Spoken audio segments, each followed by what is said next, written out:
Susan, we're ready. Okay. Welcome, everybody, to Spilling the Tea on QTI 3. We're talking about OneEdTech's question and test interoperability standard for QTI. First, we want to meet our speakers. Then we're going to talk about what QTI is. Then we're going to talk about what it's in it for institutions and suppliers.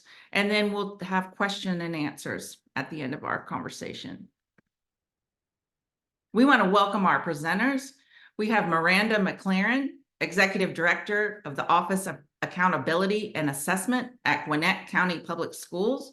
She's also our Assessment Product Steering Committee co-chair, representing institutional side of the house. And then we also have Scott Hill. He's an assessment technology specialist in assessment innovation at the Educational Testing Service, ETS. And his colleague, Greg Vapus, Director of Assessment at ETS, is our other Assessment Product Steering Committee co-chair.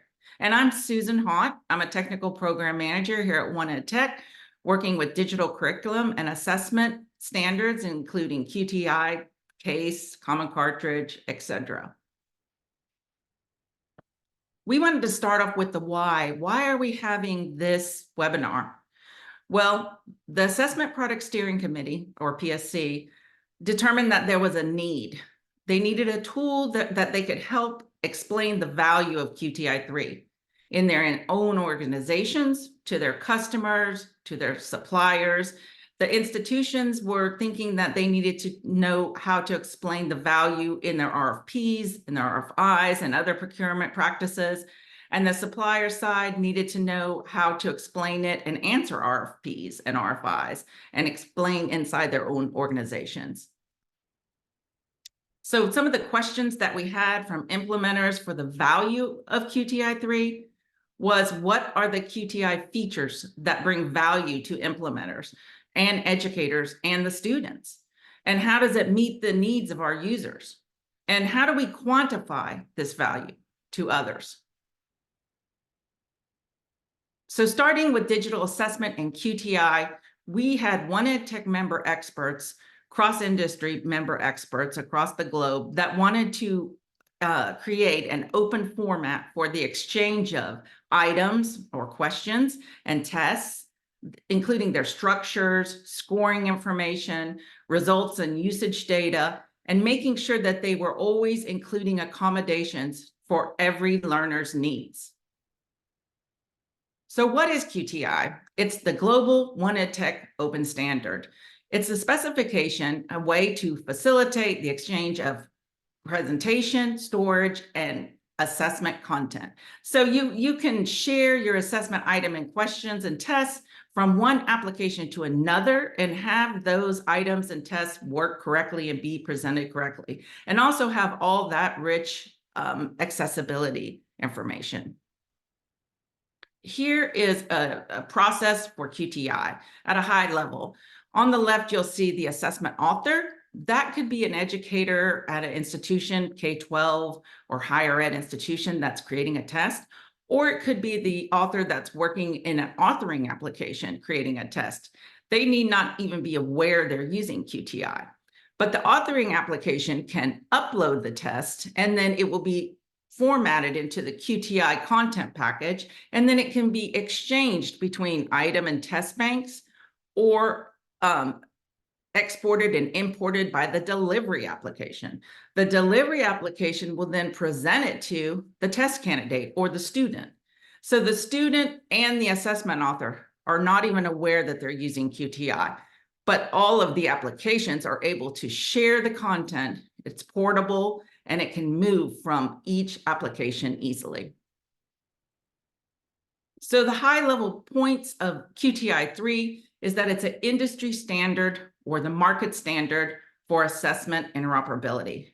The accessibility features that are included that you can be added are vast. It follows Section 508 of 1973 standards. It also follows W3C, web accessibility standards, including MathML3, ChemML, HTML5, and ARIA. And it also follows WCAG 2.1 AA. It also has accommodations for subgroups. So teachers can use accommodations for subgroups of students, such as extended time. They can have different languages. It might be American Sign Language or Japanese or English or Chinese, etc. And they can also have personal needs and preferences. So that can come up over with the student for the test, or it can be picked by the student, where they can pick a color theme, such as rose and black instead of white and black, or they can choose some extended text through catalogs, and they can also choose images to help explain the text. It also has a standardized presentation and behavior. So there's a shared vocabulary that helps you to use the shared presentation and behavior between different assessment applications, whether they're delivery, authoring, or item banks and test questions. And the interoperability and portability is one of the best things that suppliers and institutions both like. They like to make sure that they can own their content and then exchange it with different applications that are also compliant and certified in QTI 3. And then it has robust psychometric data format. So when you have a test in the QTI format, all of that rich usage and data is going to stay in the assessment platform or LMS or LOR, wherever the test is. And it has data down from the test all the way to the question. So the teacher will know what the student has been answering, if they need to reteach something, or the assessment expert or psychometrician will know if the validity of the test or validity of an item. Do they need to scrap that item or change that item? And then it also has flexible extension points for future changes. And then also QTI works in the ecosystem with other standards, including CASE, Common Cartridge, LTI, One Roster, and Caliper. So this is what we were talking about, the ecosystem of standards. It's just showing you that QTI can connect across the ecosystem. With Common Cartridge, you can have a QTI package inside of a Common Cartridge. In the most recent version of Common Cartridge, you can have the most recent version of QTI 3 inside of it, as long as both assessment platforms are compliant. And then also with QTI, you can have CASE, competencies and academic standards exchange, academic standards, competencies and skills aligned to your tested and questions all the way down to each item. And then for QTI, you can connect from your LMS or your LOR through LTI to your assessment platform. And then also with QTI, you can have caliper events down to the item. So you can have an event on that rich usage and data for student click data. We also wanted to tell you about QTI being used around the world. QTI is used in North America, Europe, Asia, the Middle East, Africa, and beyond. We have entire countries that are using QTI for their educational assessments, including France, Italy, and the Netherlands. Here's a vision of our members who are using QTI. We have over 31 members currently using QTI format, and a lot of these members were part of designing QTI, and they're still in the work today in our Assessment Product Steering Committee and QTI work group. Now we're going to hear the institutional perspective with Gwinnett County Public Schools, Miranda McLaren. Good morning, everybody. I am the Executive Director in Gwinnett County Public Schools. We are a school system in Metro Atlanta area in Georgia. We have 182,000 students, 22,000 employees, about 14,000 of those are teachers. And so we look to streamline things as much as possible whenever we can. And QTI is a way that we've been doing that. On the next slide, this will encapsulate my story, but I'll tell my story. We have a fairly robust district assessment system. And these are district assessments that are grades 1 through high school in all 4 core content areas, grades 3 through high school, and just language arts and math in 1st and 2nd grade. But my team works with teachers. We train teachers in assessment literacy and assessment item development, and we write items for these common district assessments. Those have to be delivered to the students, and now, thankfully, we've been able to move from a paper and pencil test to everything online. We've gone to one-to-one with students and devices, so everything is online. And a few years ago, the assessment platform that we had been using was just no longer meeting our needs, and it was time for us to write an RFP and go out and look at other products. And in doing that, we did move from platform A to platform B. And, we were told in our RFP that platform B was, fully compliant QTI. The platform A, of course, had told us that they were fully compliant, but the problem that we found when we needed to export our items that we had been building up over time from platform A and import into platform B, so there ended up being, they were QTI-ish. They weren't really meeting all of the standards, and not all of the data came with us. I do have a psychometrician on staff, and so my psychometrician looks at the data associated with the assessments. After we finish an assessment cycle, we review all of the items, all of the data. We work with our teachers to decide, what are we going to keep? What do we need to edit? What do we just need to throw away because the data associated with it is not good and we need to start again? So there was, unfortunately, a lot of manual creation because things didn't come across the way we needed them to come across. Text to speech can vary for students who receive accommodations from platform A to platform B, and it depends on how the text to speech is being rendered. And then you have to think about words like, is it read or is it read? Is it present or is it present? And those make a difference to students when they're hearing that assessment being read to them. And if they have an accessibility accommodation, we need to be sure that we are honoring all of that. So as a large K-12 institution, I do have staff who can work on things, but we're pretty limited. And so I think of even smaller K-12 groups that have less staff than I do to work through this. This portability is extremely important when something happens and you have to move from platform A to platform B for whatever reason, whether it's a good reason or a not good reason. You still need to be able to take all of your proprietary content that you've been developing, and as Susan's graphic showed with the person typing it in, and move it to a different platform when that happens. So the next slide that Susan has here just really kind of recaps these benefits of QTI 3 and what it is that needs, why as a K-12 institution, QTI helps me.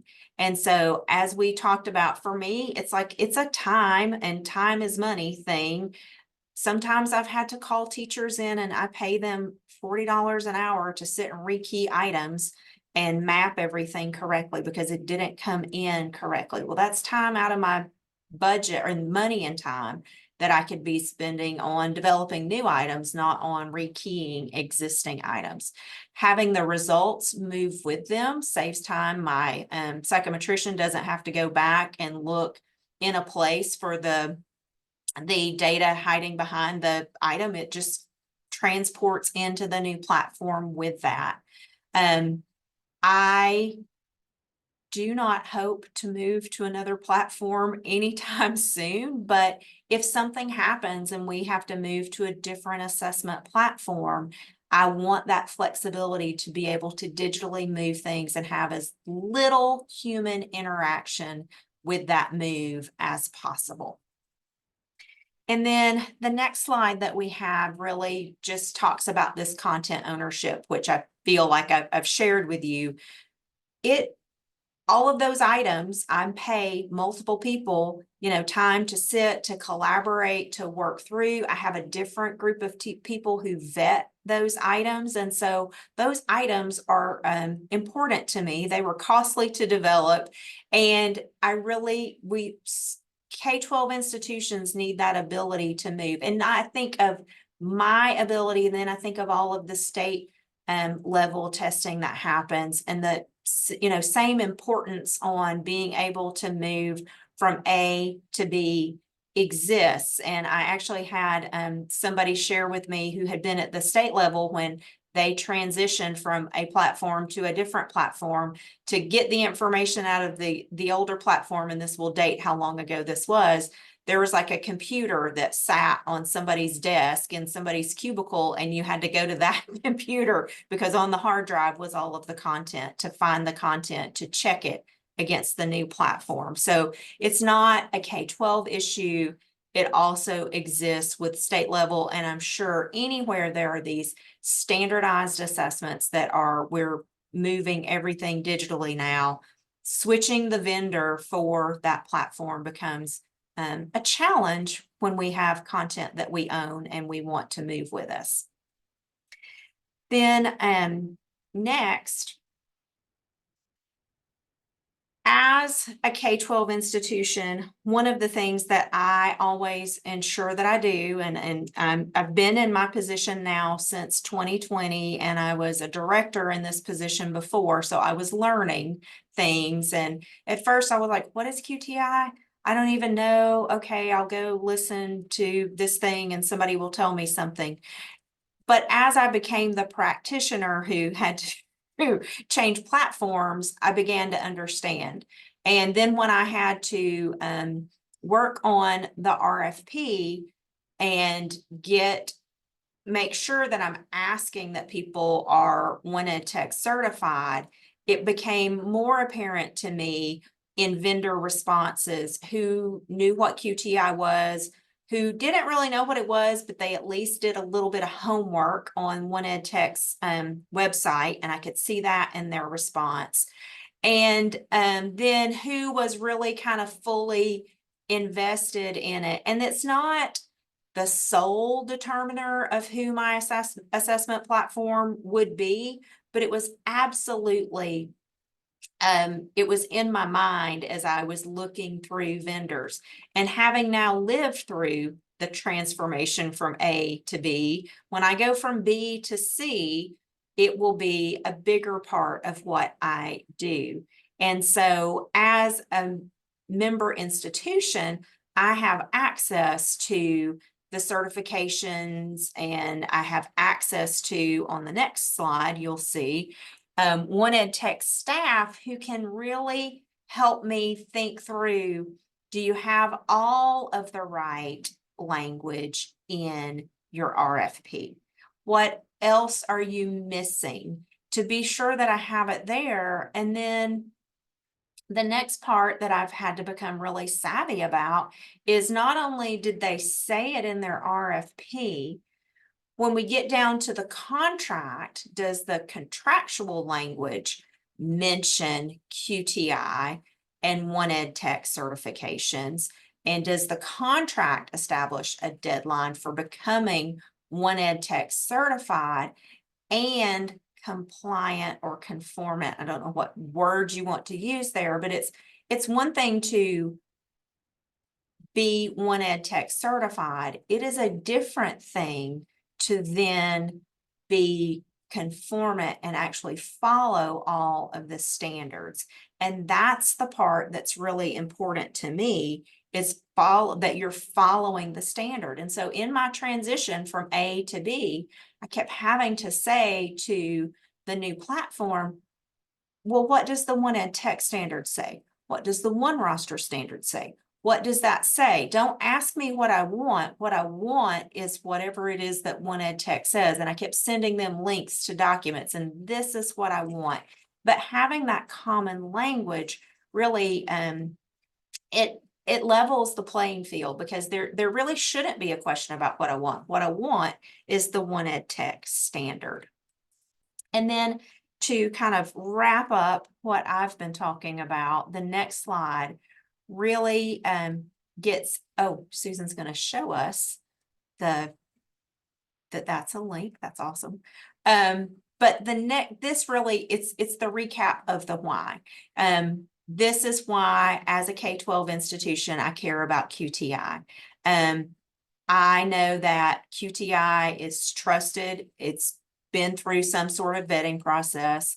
And I also know that in a year or so, when it's time for that vendor who said, yes, we are One Ed Tech certified, somebody is going to kind of audit that and help me with, oh, well, you say you're not following all of the certification standards. And it's, for me, it's efficiency and it's time and it's money. And those are all the things that it's helped my organization achieve a little bit more of. And again, I didn't have to talk about what it was I wanted. I wanted the One Ed Tech standard. And so I just kept using that language with my vendor.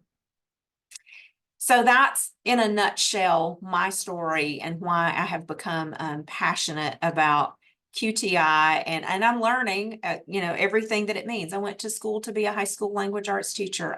This technology, I embrace it and I use it. And a lot of times I know the words and the things, but I really understand the importance of QTI.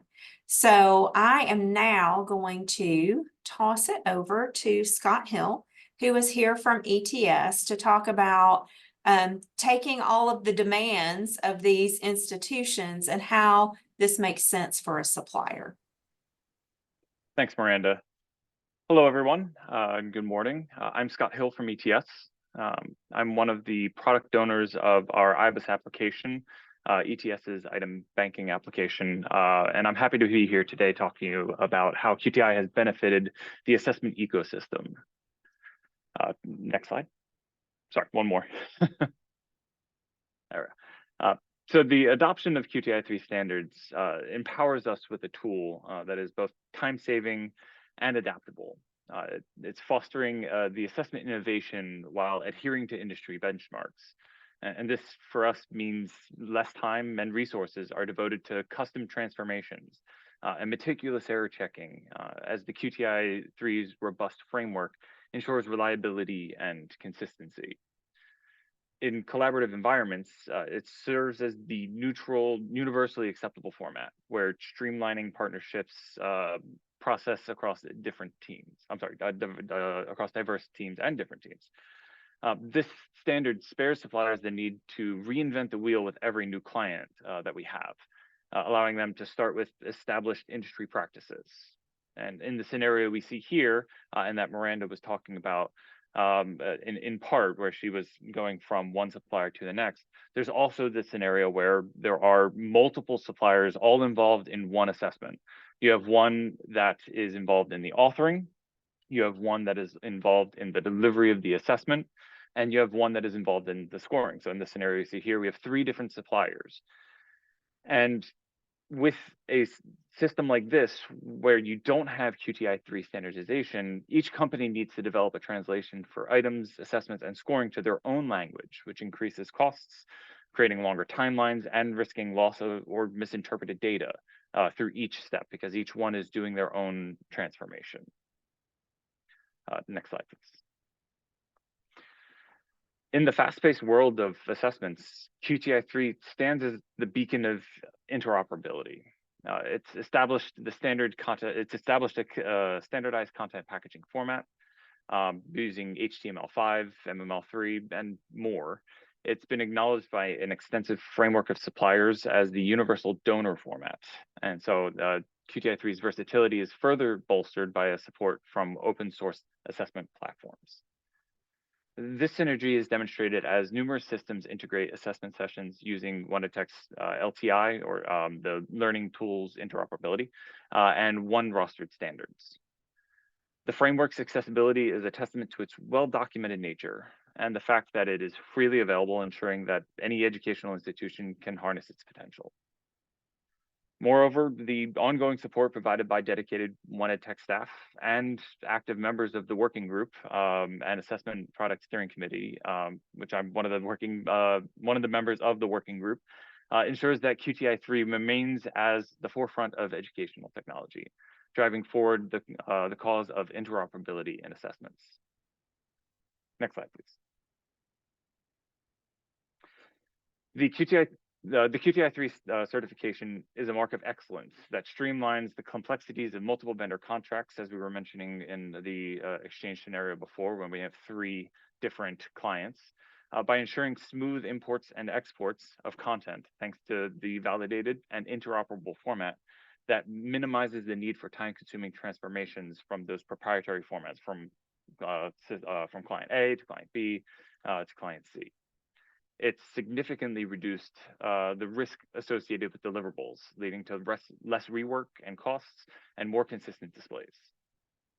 It's a powerful endorsement that showcases an organization's commitment to best practices within the assessment industry and that you're capable of withstanding external scrutiny. Moreover, it positions companies that to be ready and competent for RFPs, demonstrating a proactive and prepared stance in competitive market. This certification isn't just a badge, but it's a strategic advantage in the ever-evolving landscape of assessments. Next slide, please. With an increasing number of educational institutions all requiring adherence to QTI standards, having this certification means that your organization is primed and ready for RFPs, offering an advantage over competitors who don't have the certification. And as we heard from Miranda, it's not the only factor, but it is a large factor when considering RFPs. And organizations see the value in a common storage format that allows for them to have a learning ecosystem with multiple suppliers that meet their specific needs. Many of these organizations will not only require compliance to the QTI standard, but will require proof of certification. The One Ed Tech logo for certification is free to use in association with any of our products marketing materials, and the certification acts as an assurance that your organization's commitment to delivering the highest standard of educational content and services. It's also available and publicly marketed in the One Ed Tech's Trust Ed app directory to the public, as well as over 900 members. Next slide, please. To achieve certification, it starts with your organization performing a gap analysis based on certification profile. And those are basic, advanced, elevated accessibility, and community profile. In general, this is about an allocation of a project manager dedicating 2 hours and the development team investing around 16 hours to identify discrepancies. Following this, so after any gaps are identified, the conformance alignment development phase can begin, where your team will estimate the efforts required to remedy any gaps, and then engage in development and verification process. At this time, it may be helpful to establish regression tests based on those conformance packages for your future releases of your product, which will lessen the effort of recertification, ensuring continuous alignment to the QTI-3 standards, as it can get lost over time. So having those regression test cases really lets you make sure each release that you aren't missing one thing, and then it compounds, and then you have to do another gap analysis. So those regression test cases really can help. Next slide, please. The certification process is completely free for all levels of One Ed Tech membership, which removes the financial barrier to entry. So organizations can pursue any number of certifications, ensuring comprehensive coverage of your product. This process is supported by free advice and assistance from One Ed Tech's knowledgeable support staff, guiding members through each step. For content packages, the path is straightforward. Simply pass the validator to be certified. For most organizations, the initial conformance requires the most effort, while the certification is free and relatively easy. Next slide, please. With the comprehensive conformance and certification documentation and online instructions provided, including test content and acceptance criteria and checklists, it is anticipated that the minimum effort for learning the certification process takes a project manager and development team leader an estimated 2 hours and 1 hour respectively. Testing, checklist completion, and submission should roughly take a project manager another 2 hours and the development team another 8 hours. And finally, the certification audit requires an additional 1 hour and the project manager from the project manager and 2 hours from the development team. These projected times assume that you have already completed the conformance gap analysis and that the development has already completed for them, so that you're setting that stage for the certification. So this is that final bit of effort. Next slide, please. Remaining conformant through each step of your product's releases is an important cost saver. As I was mentioning before, it can compound over time. And so members will have access to a general online validator tool for developers. And additionally, there is a local validation tool that can be provided for the regular regression testing so that you can ensure that you remain compliant.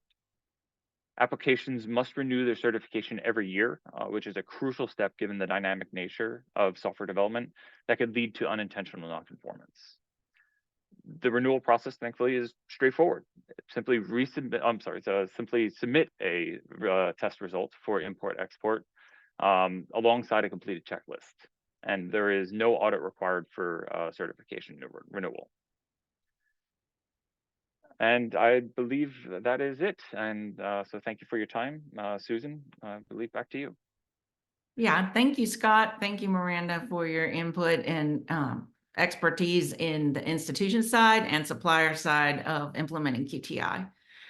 This slide, we wanted to talk about adding your voice. We want you to come join the assessment and QTI work. We have different groups here. We have an assessment product steering committee, which we've talked about today, that is leading and promoting adoption in the market and certifications of QTI 3, also developing use cases from the implementers.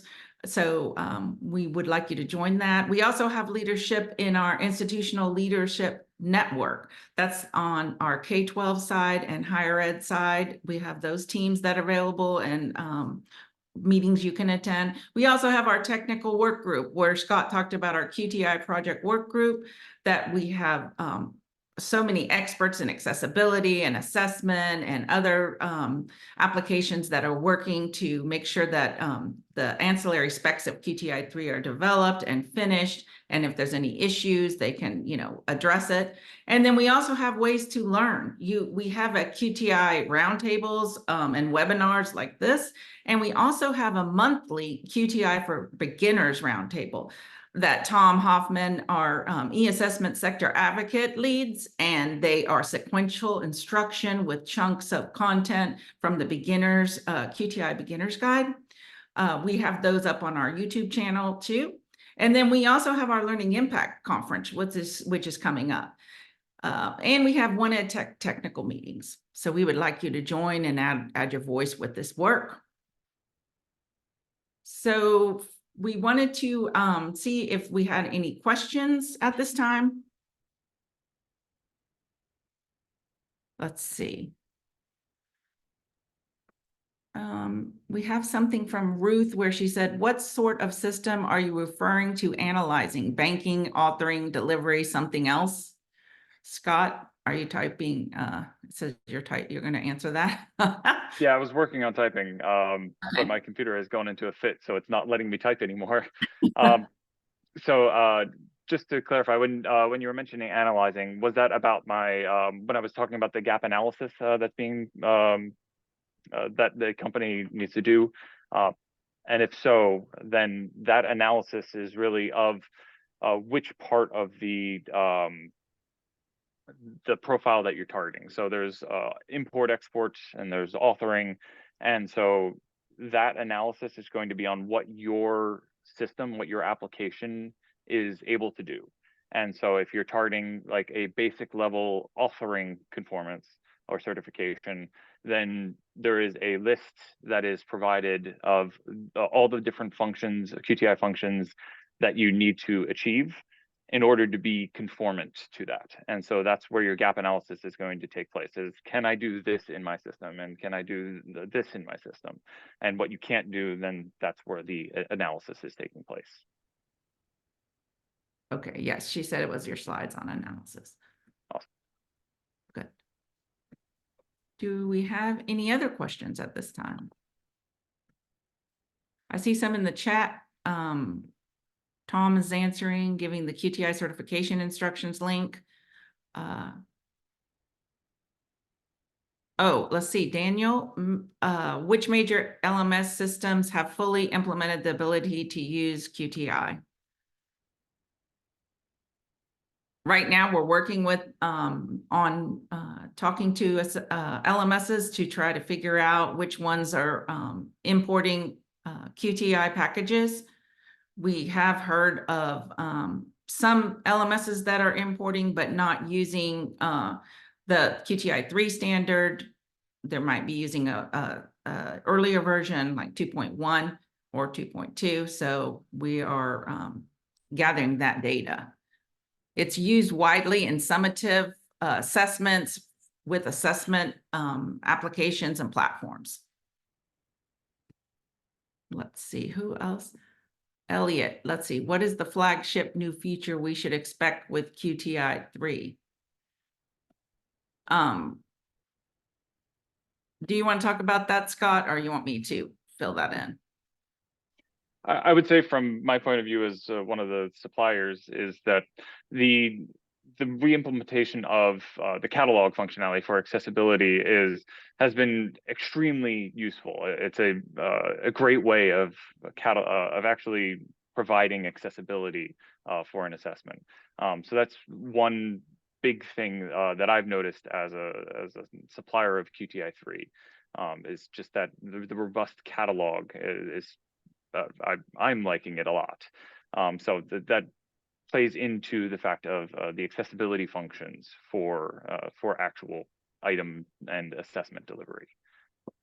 Right, and it also is a full professional assessment data model with presentation and shared vocabulary that can be used across different assessment applications and content providers. So the presentation is very good. Also the accessibility, like Scott said, there's features built in. Miranda, did you want to add anything about QTI-3 that you particularly liked?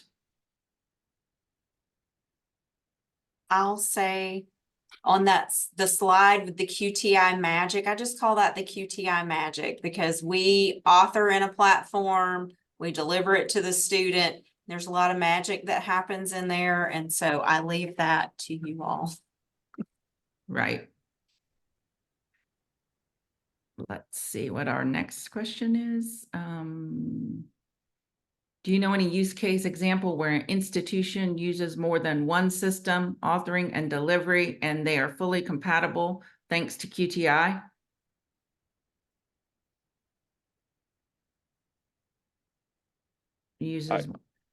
I'll say from my experience, yeah, we work with multiple clients that are not our own subsidiaries, that we provide QTI items, whether it's in item format or assessment format, to the vendor, and they deliver them the content.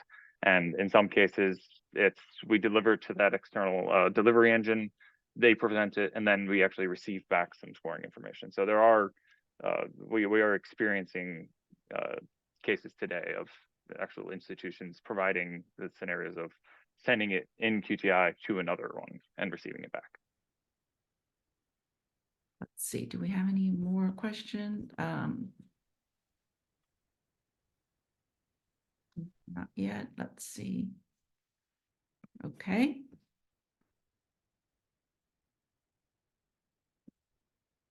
Yeah, as I just wanted to talk a little bit more about the accessibility, because Scott, you highlighted that the accessibility and accommodations in QTI-3 offers a lot of features that are following, federal guidelines of Section 508 and WCAG Act 2.1 AA, and then W3C accessibility, user interface guidelines, which Scott mentioned some of those, Math ML 3 and Chem ML and ARIA and HTML5. So, which sounds like a lot of different acronyms, but it just they're all helping with web accessibility, because in QTI 3, accessibility is very important. Assessments, there's federal guidelines for assessments to make sure that assessments are for all the learners, so everyone can see it.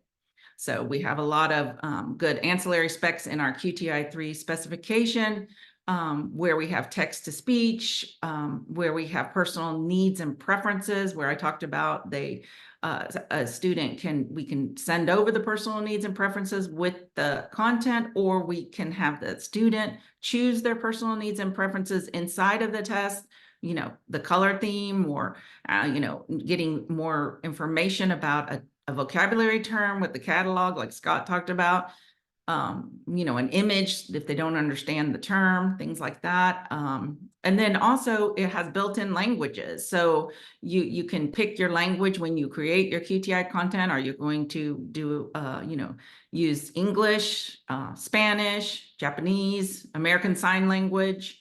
What are some of the other languages, Scott, that you have been using for QTI content?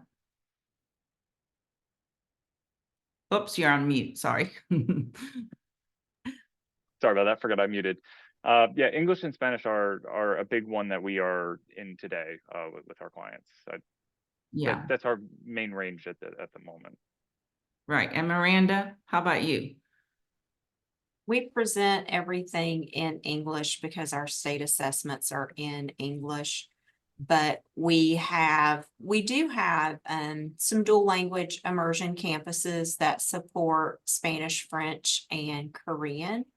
And so we know that there's a need, and we know that sometimes with some of our older learners who come to us from other countries, the need for that to be in Spanish is greater than with our younger learners, until we can get them proficient in English to be able to take an assessment in English. My most recent query is video sign language. We have a cluster of schools, elementary, middle, and high, that support visually impaired students, and we use Braille, messing up my two groups. So we have one that supports the deaf and hard of hearing population, and so the state assessment has video sign language, and there has been a desire to kind of practice video sign language with the students in the classroom every day versus a known human signing to the students. So that has been something that we've been looking into.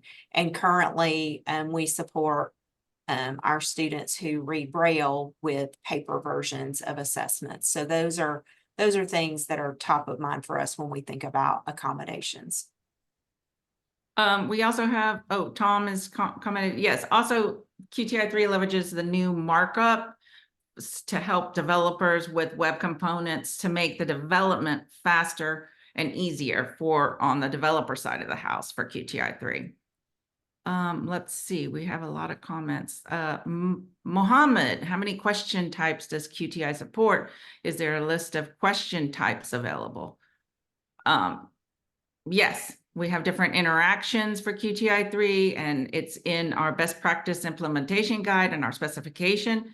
I think that Tom put it in the chat. There's 19 types. Let's see. Patrick, what is the use case Scott mentioned with ETS experience? Is there still extra efforts required on top of QTI 3 content created by ETS to accommodate different players' subtle differences in presentation, or is the content becoming vendor player neutral? That's a long question, Scott. Yeah, I would say in our experience, it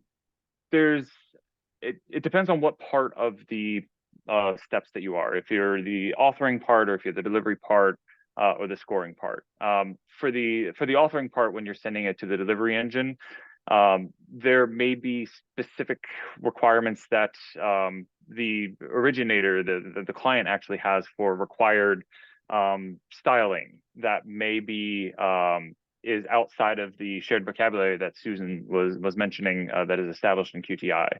And so when there are certain stylings like that that need to be accounted for, those would be the small incremental work that needs to be accounted for on both sides, is establishing what those additional attributes are to achieve specific rendering designs that the actual client is asking for. So there can be incremental work based on those needs, but otherwise it is a dynamic digital view of an item, and there are ways to design your items to allow for that adaptive view of the content. And so depending on how relaxed requirements are for the displays, that's what may incur more time. Right. And Tom also put in the chat to remember that we are also have with QTI 3 portable custom interactions. So that supports custom interactions. That's a specification our work group is working on at this moment. Okay, Ruth, let's see. Does EdTech provide any facilitation or guidance on how being a conversion from an earlier version of QTI to QTI 3? Is there an incremental way to do this? Yes, Ruth, we have in our GitHub repository a converter tool that you can use that ETS, Scott's organization, has created. And also you can join the work group and talk to the experts, and we can meet with you one-on-one as a member. Our one EdTech staff that's working on e-assessment and QTI, and help you, with the questions that you have, moving from QTI 2.1 or QTI 2.2 to QTI 3. Because also we wanted to bring up that QTI 2.1 will be deprecated at the end of the year. So we have asked for people to recertify in 2.1 as that certification will be deprecated. We really want you to move to QTI 3 because it's the most recent version and has all the latest features and functions that you will need. Let's see, Jordan, is there a document that outlines what's new in QTI 3? Yes, we have our best practices implementation guide, our specification, and then we also have in our toolkit some information about QTI 3 that we're going to offer everyone at the end of this session. We also have a migration guide Tom brought up for people to move from 2.2 to 3.0, and information on our website about that too. Let's see. What else do we need to? Oh, and Tom put in the chat our roundtable videos for our beginner sessions, and also our roundtables for our ad hoc sessions. Let's see. Oh, you put the, okay, Tom put the roundtable for what the new stuff is in QTI 3. We have a video that we have shared. Do we have any other questions?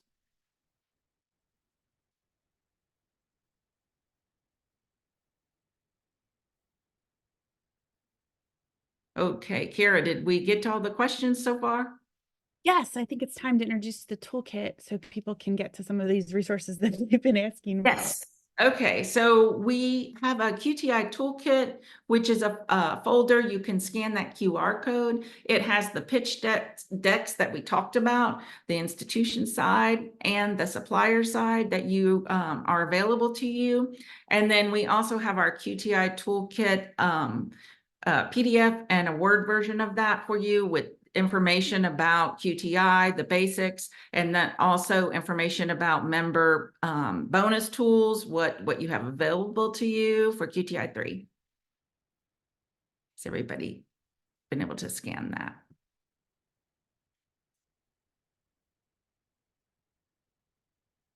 Okay, and then next up, we wanted to remind you about Learning Impact Conference. We mentioned that when we said to join us and to join the conversation of assessment and QTI. We will be in Salt Lake City, Utah, June 3rd through 6th. And we have a lot of QTI and assessment sessions going on. We'll have the QTI work group. We'll also have a QTI boot camp where one of our members from AMP Up, Paul Gradinsky, will be helping with a boot camp. And we also have members from all of our QTI work that will be presenting different sessions. And we will also have joint work groups where we're going to talk about QTI with one roster and LTI. And we'll probably have a joint PSC too, where the Assessment Product Steering Committee will also be part of that conversation. So we hope that you join. Let me move the camera so you can use that QR code. You can still register. Kara, did you want to say anything else about Learning Impact? No, just a reminder to register. We have several QTI sessions on the agenda, and our agenda is evolving, so we'll be adding some more content as we can. There was another question, Susan, that came in. All right. Since the not too distant past on LTI migration and mandating of latest code base, is QTI going to see similar mandating of certificate level? Okay, that question, migrating and mandating the latest code base, is QTI going to similar Yes, I mean, you need to get certified for each level of QTI. So if you're 2.2, you'll have to get certified for 3.3 based on those that acceptance criteria and testing in the validators, and also having an audit call.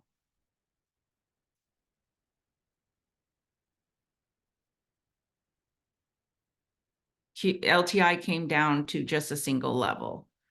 Can you expand on that, Daniel? What exactly do you mean?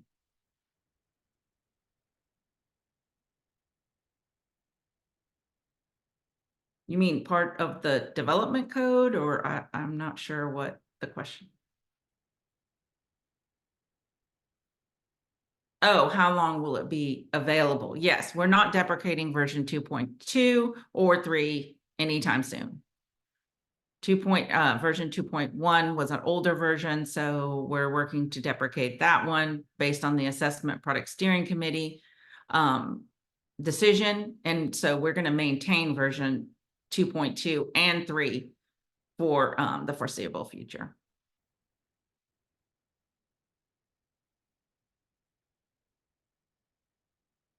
Okay, and Kara said that the links and the resources will be shared in the chat, and we will have the link to the toolkit. And so you can contact us. This is Tom, has been in the chat this whole time. Tom Hoffman, the e-assessment sector advocate from One Ed Tech. And I'm Susan Hott. You can contact me.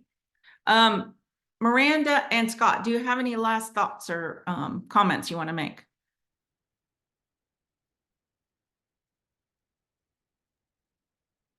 I would just urge K-12 institutions to, and any institutional side partner, to require the One Ed Tech standard. From an efficiency point of view, it makes our lives, our jobs a lot easier. And then vendors, I would ask, if you say that you are One Ed Tech certified, and then please be sure that you're doing all the things. That, again, it makes my life a lot easier. And I would just add from my point of view, be sure to reach out to Susan and Tom, or inquire about the working group meetings that we have. There are contexts and information now. There's information out there for us suppliers to make sure that we can get conformant and certify and be involved in the decisions and ask questions. There are resources, and Susan and Tom have been extremely helpful throughout every step of the process. All right. Let's see. So I see Tom's answering more questions. Right, there's no sunset for 2.2. We will keep on having QTI 2.2 and QTI 3. Well, thank you everybody for attending, and we look forward to seeing you more in our QTI and e-assessment work here at One Ed Tech. Thank you for attending.